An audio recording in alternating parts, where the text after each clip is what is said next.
ingkang minangka cucu lampah inggih menika Dewi Sri ingkang mangejawantah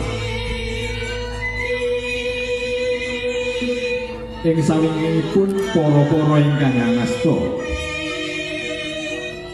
gunungan wulu wedaling bumi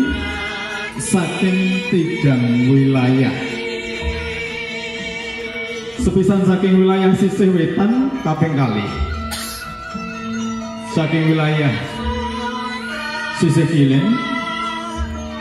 menggawe piyambak gunungan wulu wedaling bumi saking wilayah tengah kadherekaken para-para ingkang ngasta tahan gendong rinjing ingkang isinipun nggih menika gabah ingkang badhe kasimpen wonten ing lumbung